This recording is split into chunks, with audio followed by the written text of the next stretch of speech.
Di kedalaman hutan yang paling gelap, di mana sinar matahari berjuang untuk menyentuh tanah, sebuah legenda berbisik di antara dedaunan. Legenda tentang Siren Head, penjaga kuno yang murka. Mereka bilang, ia bukanlah makhluk hidup atau hantu, melainkan perwujudan dari kemarahan hutan itu sendiri. Sosoknya yang kurus dan menjulang bergerak tanpa suara, bayangan di antara pepohonan, kepalanya yang berupa sirene selalu diam, menunggu. Budi dan Tono tidak percaya pada dongeng. Bagi mereka, hutan hanyalah sumber keuntungan.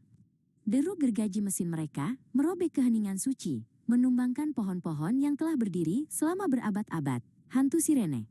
Tono tertawa mengejek sambil menyeka keringat. Itu hanya cerita untuk menakuti anak-anak. Yang ada di sini hanya kita dan uang. Saat senja menumpahkan warna darah di langit, keanehan dimulai. Radio mereka berderak dengan suara statis yang aneh, dan lampu perkemahan mereka berkedip-kedip. Dari kejauhan, mereka mendengar gema yang mengerikan. Suara gergaji mesin mereka sendiri, tetapi salah, terdistorsi, dan dipenuhi dengan nada kebencian.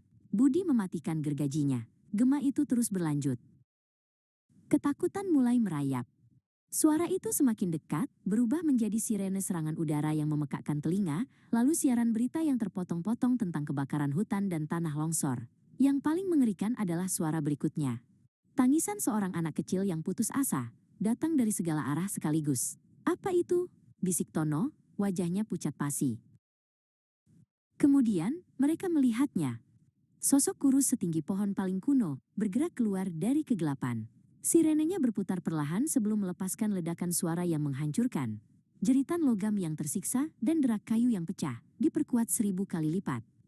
Sebuah lengan panjang seperti ranting kering melesat keluar dan mencengkeram Budi, mengangkatnya dari tanah seolah-olah ia tak berbobot.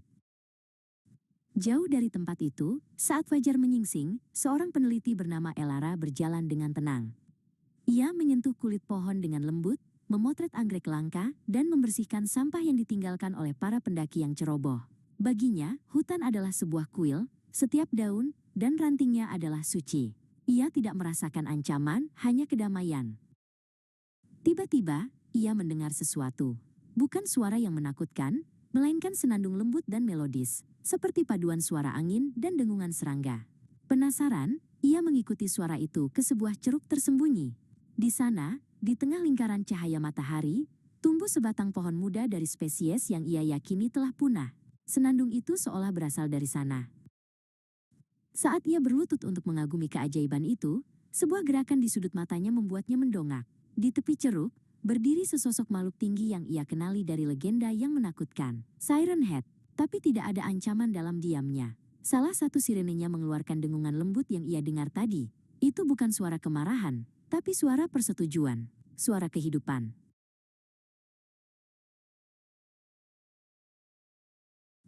Elara mengerti, makhluk itu bukanlah monster pembunuh, melainkan hakim.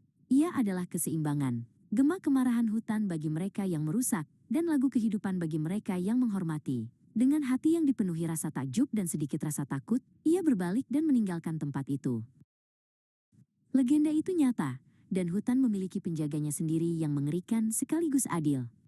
Dan di kedalaman hutan, Siren Head terus mengawasi, sirenenya siap untuk menyiarkan lagu kehidupan yang lembut, atau jeritan pembalasan yang memekakkan telinga. Suaranya adalah hukum hutan.